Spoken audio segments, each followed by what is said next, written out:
My Holopalm Monk is now one-shotting pinnacle bosses. Check this out.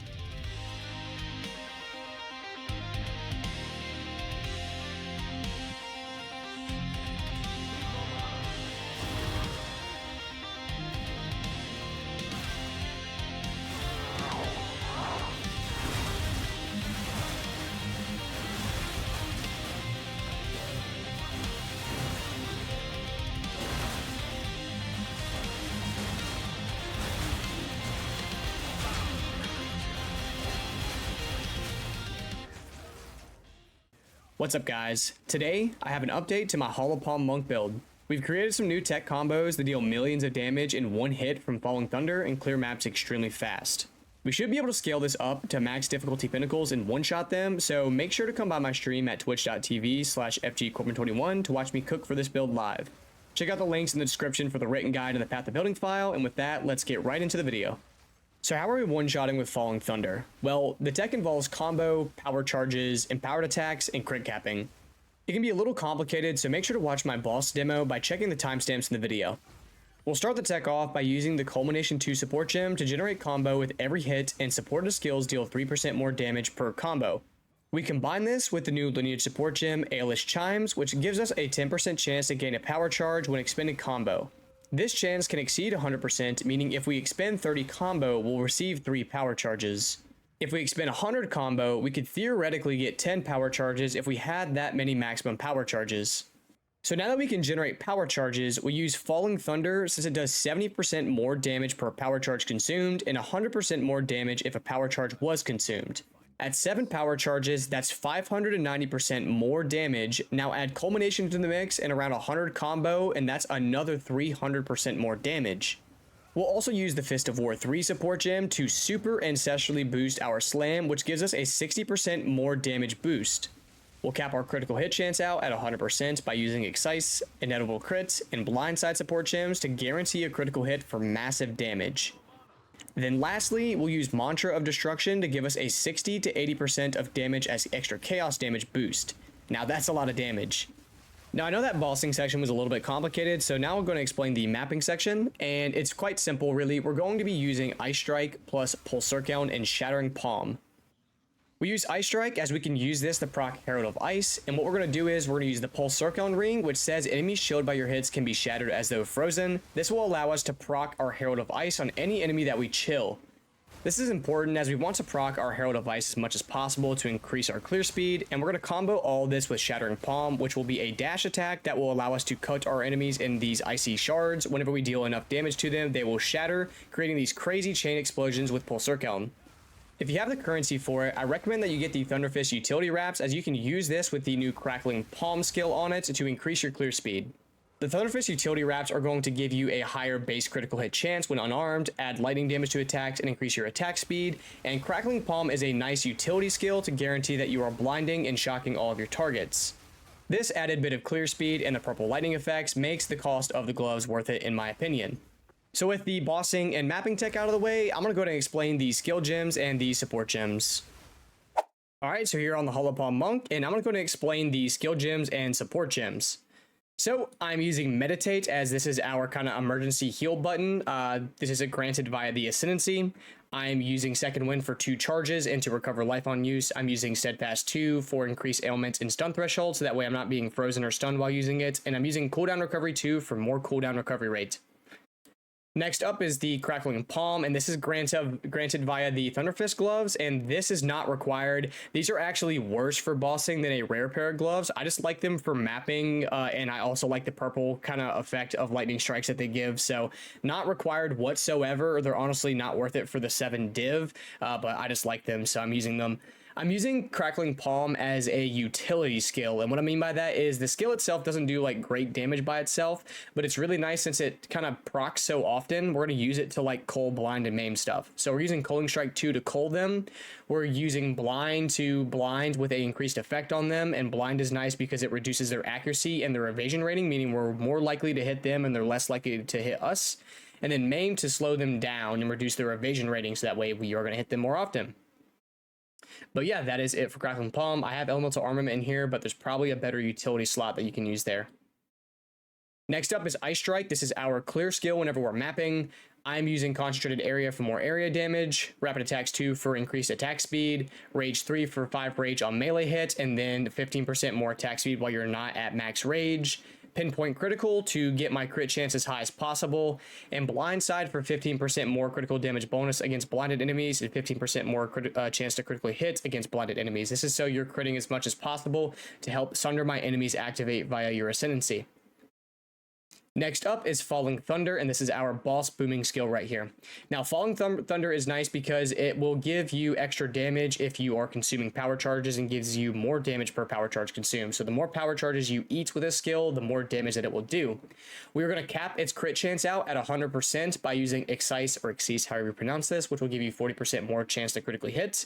We'll use Inedible Crit for 25% increased critical hit chance each second up to 200%. We'll use Culmination 2, and this is important for getting that big giant damage burst that you see, because for every single time that we hit a target with Ice Strike, we'll build a combo charge on this skill. So what you'll do is you'll build this up to around like 100 or more charges, however many that you want to build. And let's say if you build 100 combo, that is 300% more damage just from this support gem right here.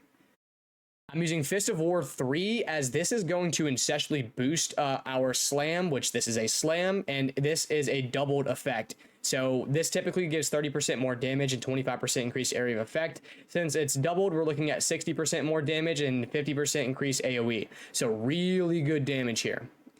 And then lastly, I have Blindside. This is ensuring that I have a 100% chance to critically hit. I have 15% more chance here, 15% more chance here. This bumps this 85% that you're seeing here up to 100%. I've calculated this in Path of Building. This does cap your critical hit chance out. Next up is Hand of Chayula, and this is what I'm using to get my power charges. So Hand of Chayula is nice not only because it will apply a mark, which we are using Sniper's Mark for increased critical damage bonus, but it's nice because we can use this to kind of consume combo and give us power charges. We're going to use Blind on here to ensure that whenever we strike the boss, we're going to blind them 100%. We'll use Culmination on this because we need to build combo, because we are going to consume that combo to generate power charges. So we'll build around, at minimum, build 70 combo, 60, 70 combo, and then use A-list Chimes to consume that 70 combo to give you at least 7 power charges. So whenever you're hitting things, you'll generate a ton of combo, and then you'll expend that combo with Hand of Chayula to give you 7 power charges, and then you will then dump those 7 power charges on your combo boosted Falling Thunder. Now, you can generate a ton of extra combo by using Practice Combo and some nodes on the tree. I like to slot this into Ice Strike whenever I go into a Pinnacle boss fight. This is not necessary if you don't want to do this. This just kind of speeds up the process for those big beefy Pinnacle bosses. Next up is Shattering Palm, and this is what I'm using to clear my maps really fast. I am using Shattering Palm, which is going to coat enemies in a icy layer, which will shatter whenever you deal enough damage. This will explode and deal a ton of damage and have nice AoE. I'm using Magnified Area 2 to increase the area of effect. I'm using Ancestral Call 2 because this is going to allow this skill to target 2 additional enemies occasionally. This is going to just allow you to get a little bit extra AoE every 3 seconds. I'm using Cold Attunement for extra cold damage, and then Elemental Armament 2 for more elemental damage. This is just ensuring that the explosion is doing some solid DPS. Next up is our Herald of Ice, and this is nice because this is proccing a lot with the Pulse Circon ring that we're using. On Herald of Ice, I'm using Overreach for more area of effect. You could also use Magnified Area 2 if you'd like. There's Elemental Armament 2 for more elemental damage. I'm using Lightning Attunement to give it lightning damage, and I'm using Shock to help it shock. I'm doing this so that this skill can actually shock targets to help proc Herald of Thunder a little bit more often. And then I'm using Herald of Thunder, of course. I'm using Elemental Armament. It should be 2. I just didn't have this slotted in yet, so make sure this is Elemental Armament 2 and not 1. Overreach or Magnified Area for more area of effect. Elemental Focus for more elemental damage. And then Lightning Mastery for an extra level on the gem. You could also mix these up and change these up a bit. It's not like the end of the world if you're not using the exact same thing in the Heralds here.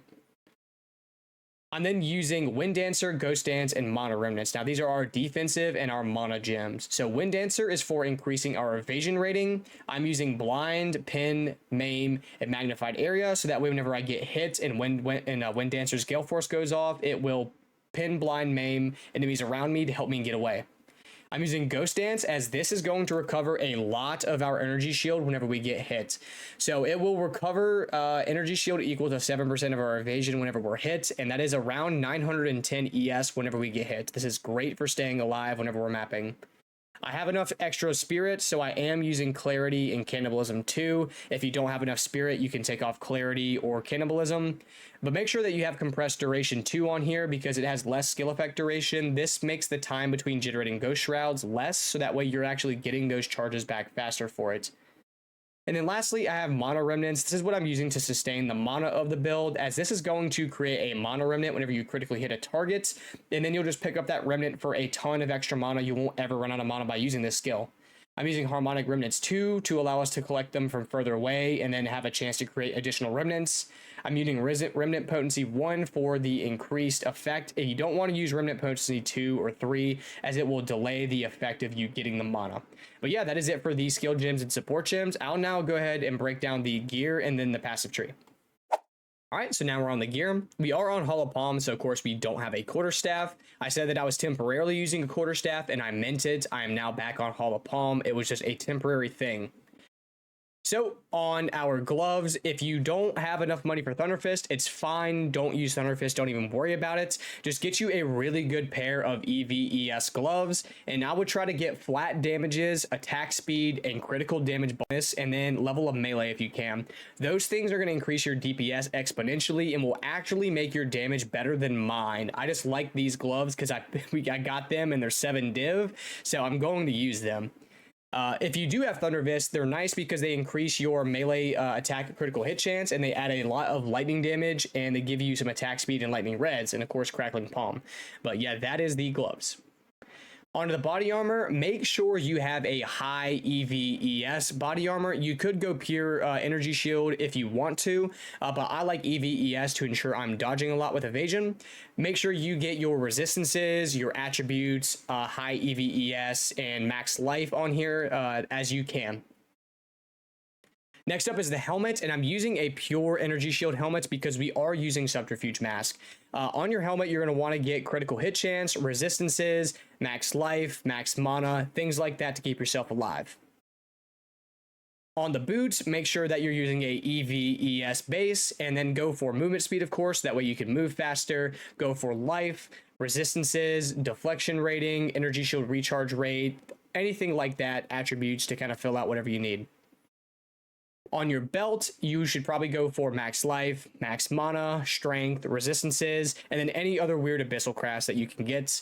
I do like the utility belt as it is 20% of flash recovery applied instantly. This will allow you to have a little bit of instant heal whenever you're mapping.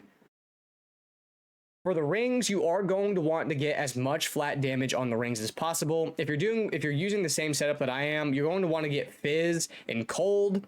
The priority should go Fizz, Cold, Lightning, Chaos, Fire. Now, it is okay if you get percent increases, but flat damages are always going to be the best at the top end. Otherwise, go for attributes, resistances, and anything else that's kind of needed for your build. You can go for max life, max mana, any weird abyssal crafts, anything like that works. And then I am using Pulse Circle. Now, you can swap this ring out whenever you are fighting your pinnacle bosses if you want for extra damage, but I love this ring for mapping. This is what is making my clear speed so nice whenever I am mapping. I tried it without Pulse Circle. You are definitely going to want this ring whenever you are mapping if you want your clear speed to be as fast as mine. If you don't have Crackling Palm, this will make it feel like you have Crackling Palm with your Herald of Thunders. On your amulets, you're going to want to go for critical hit chance, level of melee, increased evasion rating, increased energy shield, attributes, life, resistances, anything of that sort. And right now I am anointing with Sharpened Claw, but you can kind of anoint with whatever you can afford. Sharpened Claw is really cheap, so it's a really simple 25% increased attack damage. If you need like 2% mana on kill, you could go with Siphon. Kind of look for anything that you can get with your current emotions, as it is league start and it is a little kind of scarce for currency right now. On your charms, I like to run a stun, freeze, and slow charm, as stun will prevent you from being stun locked. freeze will prevent you from being frozen, and a slow charm will prevent you from being slowed. Try to get ones that will grant you guard, life, or mana, and then if you can get ones that will either passively gain charges or have increased amount of charges or reduced charges used, things like that in your charms is nice. And then on your flask, go for high recovery flask that either gain charges passively, have instant recovery, or anything kind of like that. But that is all of my gear, and so now I'm going to go ahead and get into the passive tree.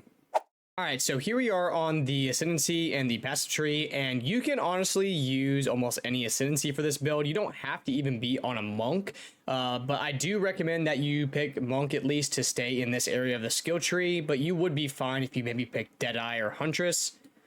Now for the ascendancy, I am using the Invoker, as the Invoker is great for the free spirit and free elemental pin. We're going to be using Lead Me Through Grace for +1 spirit for every 8 item energy shield on body armor and +1 spirit for every 20 evasion rating on body armor. This is why stacking a high EV/ES body armor is important, because this nets us a ton of free spirit. Now this does make it to where you can't gain spirit on any other pieces of gear, so do keep that in mind. Next up, I have Meditate right here, and I am using Meditate to give me that free ES recharge. We may change this later if we can get gear with ES recharge on it or some other kind of important method, but this will fill in the spot for now. And then I'm using Sunder My Enemies to allow our critical hits to ignore enemy monster elemental resistances. This will make it so you don't have to build into elemental penetration at all. Now, with the fourth set of ascendancy points, I either plan on going with Scatter Them to the Winds, which is going to give you elemental expression, or I'm going to possibly spec into Unbound Avatar for 40% more elemental damage. Alright, so on to the actual tree itself. I do like to pick these nodes right here for the critical damage bonus, as you want that over the attack damage, as it is more beneficial for your overall DPS. I grab Mindful Awareness for EV/ES rating, I grab Flow State for skill speed, and I do grab Crashing Waves for the extra damage there. You want to get all of the power charge nodes as you can get, as the more power charges equals more damage on Falling Thunder. I grab Moment of Truth for crit, I grab Concussive Attack for attack damage, I spec around this area for EV/ES, I come down here for Subterfuge Mask, for the EV and ES rating. I get Blinding Strikes for the attack damage, as this is pretty potent nodes for attack damage. I will, with my extra points, get Agile Succession eventually for the deflect and attack speed. Right here, Lust for Power for the extra power charges. I come out this way for Killer Instinct, and eventually I will also get Tenfold Attacks. I come up this way, and I get True Strike for the Jugular, and Deadly Force for all the crit bonuses here. I am specking towards Distracted Target right now, 1 more level and 50% increased crit against blinded enemies. All the enemies we attack are going to be blinded, so that's super useful for a DPS increase. And then of course we're going Hollow Palm technique. For the Jewel, right now I have one with increased evasion rating, critical hit chance, and attack speed. Anything that you can get damage-wise here is nice, but I would try to get something with critical hit chance to help you cap that crit out easier. I come out this way to get Spectral Ward for +1 ES per 12 evasion rating on body armor. This is nice for a energy shield increase. And then I get Overflowing Power for the +2 max power charges. I get Throat Seeker for the critical hit, the critical damage bonus for a big DPS increase. If you are struggling to cap your crit, you can unspec out of this node. I then come down here, and these nodes right here are new unarmed nodes that are helping you build combo. This actually used to be the unarmed section, and they replaced them with this cluster. Now, I am going with these nodes right here to have an additional chance to build more combo. This is having us pretty much be guaranteed to build 2 combo per hit to build our combo up as fast as possible. And then I'm going with Chakra of Impact for attack damage, and then we can get up to 40% increased damage per combo for our skills that consume combo. Right here, I have a Jewel with increased energy shield and 1% mana on kill. Really, I have this for the energy shield, and this was a old Jewel. I'll need to replace this with a new one, so I actually have a much better options here. I then pick all of these crit nodes for the critical hit chance, critical damage bonus, everything like that for big damage boost. And then I'm going out here for enhanced reflexes for the deflect, evasion, and dex, and then bestial skin for the extra evasion rating. And then I get proficiency because I need the dex right now to meet my attribute requirements. And then I come down here to get Common Calamity for the extra cold and lightning damage while affected by Herald of Ice and Herald of Thunder. So yeah, that is why I picked the nodes that I did on the Ascendancy tree and the passive tree. So now let me go ahead and get into a mapping and bossing demo. All right, so here I am in a map, and I'm going to show you the combo of playing this kind of skill together. So you're going to be using Shattering Palm into a group of enemies and then just smacking them, and it's going to shatter them into a million little pieces and have a ton of AoE. So that's all that it is you're going to run up to a crowd, Shattering Palm into them, and then just smack them with your Ice Strike. All of this is going to allow you to kind of teleport around and slap things up and have a ton of AoE. If you need to, you can use your Hand of Chayula to proc your power charges. So you'll see I'm going to dash and get power charges. And now I can kind of step back and use my supercharged Falling Thunder for extra clear speed. But yeah, that is really the loop for whenever you're mapping. Kind of hold Falling Thunder and your Chayula, Hand of Chayula in your pocket for kind of big burst damage against those tough rares or abyss monsters you may come across. But yeah, that is the loop for mapping. So I'll go ahead and explain the bossing now. All right, so here I am on my Windows Media Player, so that way I can kind of break down exactly everything that I'm doing so you understand what's happening in these Pinnacle boss fights. So I'm going to start off my combo of fighting the Pinnacle boss by building up a ton of combo. So I'm going to start punching him, and you can see my combo numbers here start going up. So I'm building up a ton of combo, building up a ton of combo, and I want to build up to around 100 stacks as fast as I can. You can theoretically build this up as high as you want to, but I just go for around 100 stacks for my build. That's what I need. Whenever I'm at around 100 stacks, I'm going to step away from the boss, and I'm going to use my Hand of Chayula. This is going to hit the target, consume the combo on Hand of Chayula, and give me power charges. So I hit him, and now I have 7 power charges. So with those 7 power charges, I'm now able to take those and use my boosted Falling Thunder for a ton of extra damage. Now, you do have to be quick with this, because if you wait too long, the combo will go away. Now, that is maybe 4 seconds. So as long as you're not being really slow, you shouldn't have to worry. But once you've gained your power charges and your combo is ready, you can just kind of smack him with Falling Thunder to one-shot him. Now, you could combo this together with Mantra of Destruction. I don't have an unset ring yet, so I can't fit it in comfortably, but Mantra of Destruction is going to enable us to get a ton of extra damage alongside it as well. But yeah, that is really all that it is for these Pinnacle boss fights. You run in, you punch them a whole bunch, generate combo, you use your Hand of Chayula to apply Sniper's Mark and to get power charges, and then you hit them with Falling Thunder to deal massive damage to them. So yeah, that is it for the bossing, so time for the outro. So that's going to be it for the video. If you guys made it this far, I really appreciate it. I hope you guys enjoyed the build. I'm happy to get back on Hollow Palm. I'm really enjoying it now. The clear speed's great. The bossing, we're starting to figure it out. Hopefully, we should be able to one-shot tier 4 Pinnacles here soon. I'm going to try my best to find some kind of more tech to mix in with this to kind of super juice that damage. So you guys stick around. Come check out my Twitch. Come check out my Mobalytics, and I'll be updating this proactively. So yeah, I appreciate you guys watching, and I really do hope to see you in the next one. You guys take care.